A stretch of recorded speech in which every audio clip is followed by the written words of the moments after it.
Hello BookTube, it's Louise the Big Head Bookworm. Lovely to see you. Hope you're well. Hope you're having a good day wherever it is you are and whatever it is you're doing wherever it is you are and doing whatever it is that you are doing where you are. There we go. Hello, how are you? It's Friday. It's Friday the 16th of November. Yes. So that must mean it's Friday Reads, it's Friday Reads. I'm going to the cinema tonight. It's Friday Reads. Woohoo! Yes, it's Friday the 16th of November. I'm not very excited. I am very excited. Very excited.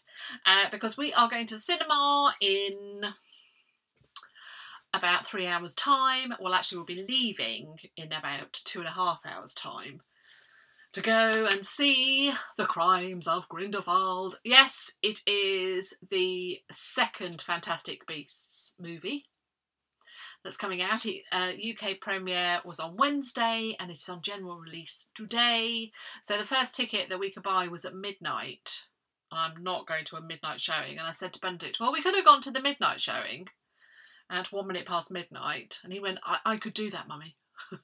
I was like, no. And he's like, I would stay up. I would be very excited. I'm like, yeah, no, we're not doing that. You may be able to stay up. I wouldn't. That's the end of that. That was the end of that conversation. So we are going to see it. 3 of us are going to see it.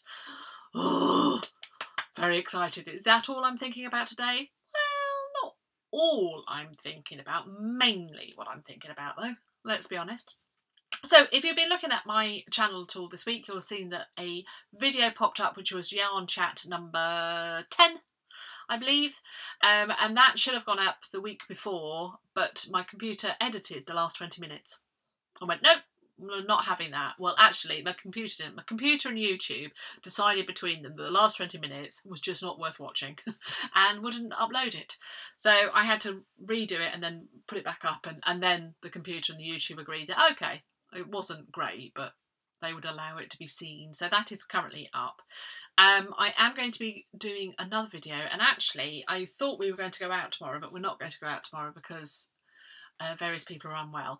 But I will be, so I'll be at home tomorrow. And so I'm going to record a video about kind of Wiccan come energy spiritual books. So I spoke last week about the moon's influence on myself in particular, but also I've seen a lot of people talk about it in my groups that I'm in. A couple of people, well, quite a few people have said the moon's energy had affected them, especially this new moon in Scorpio. And I think it resonated with a lot of people that either hadn't viewed, that hadn't thought about how the moon could affect them or how these things can impact your life. And it was like, oh, actually, and had asked me where I had heard this kind of stuff and could I recommend any books. Now, I can't remember any particular book that I have read that has laid it out in those terms, but I have got quite a lot of books around that subject. So I'm going to have a bit of a mooch through.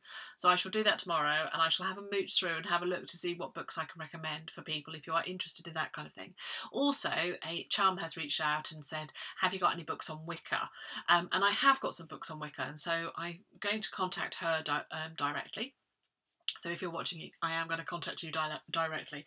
But I'm also going to, I thought I'll include some of those as well. So if you're interested in those kind of books, then maybe that might be the video for you. You might want to watch that. And if you're not interested in it, then you can know to just keep clear. Just not watch it. Just go, nope, not for me. That's not for me. So yeah, so hopefully there'll be something up in the next day or two, because we're not going to go out tomorrow. So yeah, so there we are. That's what I thought I'd tell you. So thank you very much for everybody's comments. I do read all of them, and yes. And it's been lovely. I've had some people come over onto Instagram and say hello, and I'm more chatty over on Instagram. So if you're on Instagram, please come over and say hello to me, because I am over there. I shall leave my dibbly-doo in the comment box below.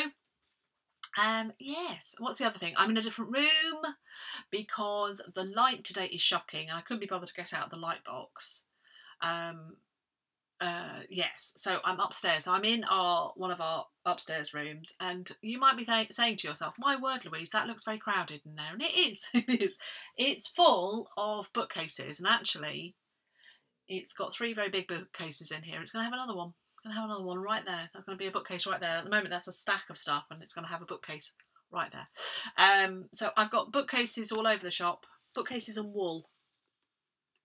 Can you see? Yes, bookcases, bookcases. And so what I'm hoping to do is I'm hoping to actually set this up here so that I can sit here with this as kind of a backdrop. And it will be my new recording place. One of the things that puts me off recording at the moment is I have to kind of set myself up, whereas it used to be I was much more like, yep, okay, this is where I record, and sit down and do it, and it was easy because I'd get good light. Today it's appalling. Oh my word, we've got such thick Mr. Murk today. I don't mind a Mr. Murk a day, it's just not great for filming. Although maybe it's a flattering light. I can't do that, what are you supposed to do? Oh, never mind, whatever. So yes, I'm hoping perhaps I can get myself sorted here, and so I could use the natural light, and then if necessary I can put another light there, if you're interested.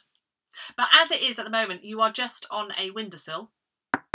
There you go, there you can hear it, a wooden windowsill. And I'm sat looking at you. And so if you are ever thinking, I reckon I could do that, I've got books that I want to talk about, or yarn that I want to talk about, but I don't have any fancy setup. No, you don't need a fancy setup. A lot of people just do it with their phone, wedged on some books, or on laptop, which is what I am. So don't need fancy, just need some light, yourself, and your books, or your yarn, or whatever it is. So you would be as good as me, if not better, probably better, let's be honest. Right, so here, what am I talking about? I'm going on already. And let's talk about Friday Reads, because that's what you're here for. You're going, shut up, talk about the books, talk about the books. Well, it's been a tricky week this week. I'm not gonna lie. I'm not gonna tell you a lie. It's been a tricky one this week. I had an attack of sciatica. Never had that before. I've had problems with my right side because I had a femoral hernia, which I think has been started by a problem with my cartilage in my hip, which somehow I've managed to get. I gave myself a femoral hernia, which, well, let's face it, don't do that. If that's an option for you, say no to that one. So I had that repaired last year, and that's so that I don't have the hernia problem anymore, but I do have the residual problem still there. And then I seemed to pinch a nerve in my back. Don't do that if you can avoid that, because that was very painful. And then it's somehow given me sciatica. And I've never had sciatica before. And I'm really hoping once I've got rid of this, I'm not going to have it again. Oh my word. It's like the entire right side of my body had toothache. It was that painful. And it still is. It's not great. I'm now on quite strong painkillers, and I'm not used to taking painkillers. I'm kind of at most a couple of paracetamols kind of a woman, because I'm allergic to a lot, so I don't have the tolerance to them, so they absolutely get me. And I'm now on nerve stuff for my nerves. Oh, in fact, sitting here is a bit uncomfortable. If I'm raunging, that's what I'm trying to get my leg. It's literally, if you've had sciatica, or if you've had any of this kind of nerve pain before, my heart just, oh my word, how do you cope with it? Because it has absolutely knocked me for six. Because you can't sit, because that hurts your nerves, and you can't lie, because that hurts your nerves, and standing, well, that's painful. So you're like, kind of, what do I do? What do I do to get rid of this? I went to the doctor and said, can I have a magic pill, please? And he went, funny that, we don't have any magic pills for sciatica, so I'm going to see a physiotherapist. Well, actually, a physiotherapist is going to phone me up next week. Quite how that's going to help me, I don't know. Be nice, though, to chat to her, Joanne, who's going to phone me. Not sure how she's going to do it digitally. But anyway, I mean, maybe there are some exercises she can explain over the phone to me. I don't know. Anyway, and I'm on these kind of strong pills. So, yes, not great week, not fun week was had all these plans. None of them materialised. But it did mean I read a lot.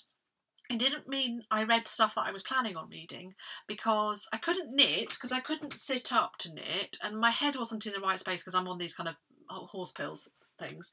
So I ended up reading books that just for comfort. And so I had a bit of a good reading week, but it was all comfort books, really. So last time I spoke to you, I had just started Jacqueline Winspear's An Incomplete Revenge, which is the fifth Maisie Dobbs. The fifth Maisie Dobbs? Fourth or fifth? Let's have a quick... Fifth Maisie Dobbs. So Messenger of Truth is the fourth, and then this is the fifth. I really enjoyed it. I really enjoyed it. As I said to you before, when I get into a Maisie Dobbs, I read them really quickly. And I did. So on Saturday, I just lay there and read this, because I kind of got myself wedged into a position that my entire side wasn't absolutely making me curl up in pain, but it was okay. And I used this as a kind of a soothing read, and I read through it in the day and I really enjoyed it. It reminded me how much I do really enjoy Maisie Dobbs. So Jacqueline Winspear's An Incomplete Revenge. If you've read her previous books, it's set in the 1920s. This is actually 1930s because they are chronological.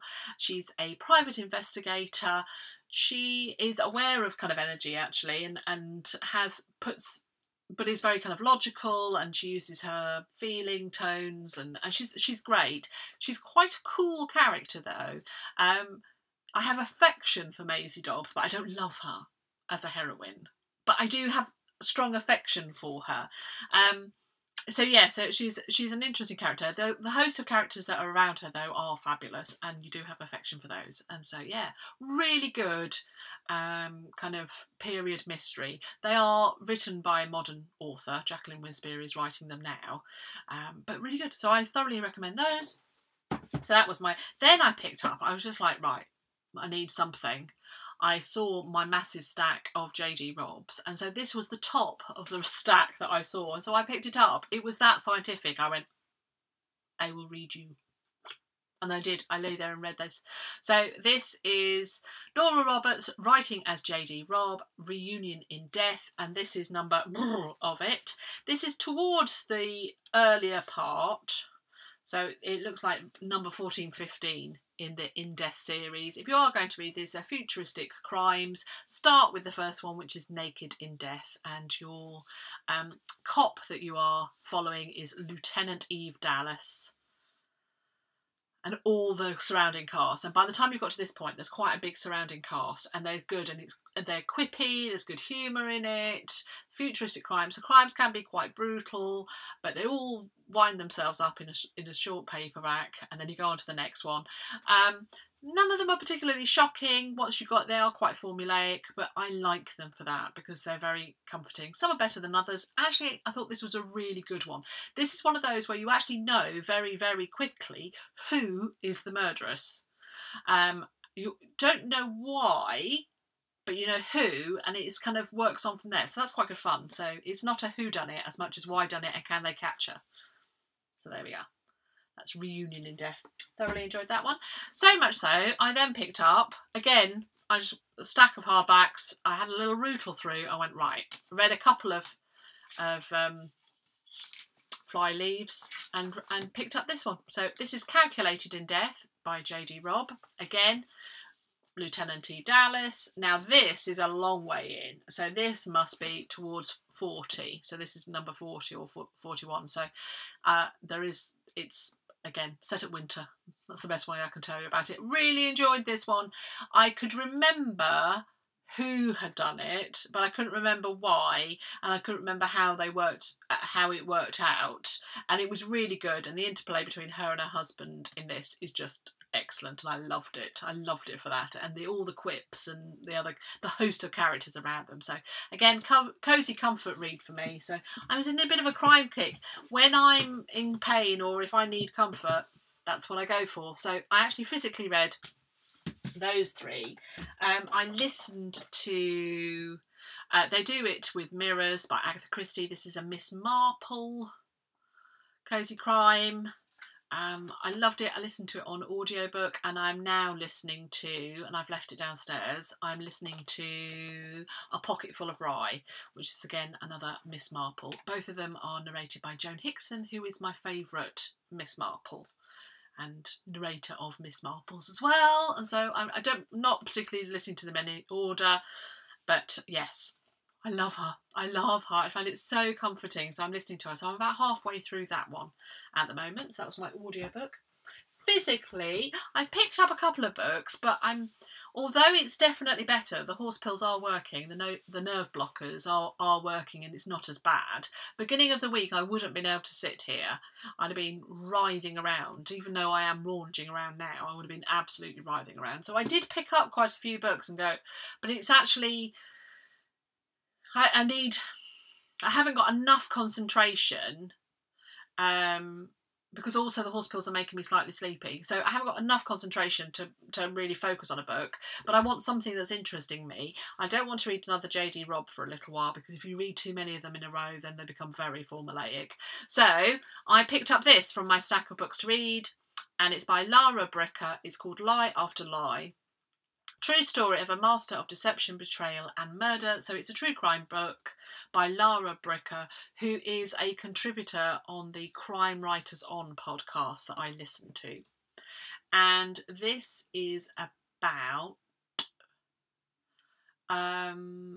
Julie Keown, 31-year-old Julie Keown, who winds up dead, and it's her husband apparently. This is true crime about that, and I know nothing more than that. I literally am on page 4 or something. So yeah, that's it. That's it. So I've started that, and actually that's going to be good for me. I can feel that I'm in the kind of true crime mood. That's it, friends. I'm not even going to imagine what I'm going to read in next week, because it very much depends on what the pain is doing.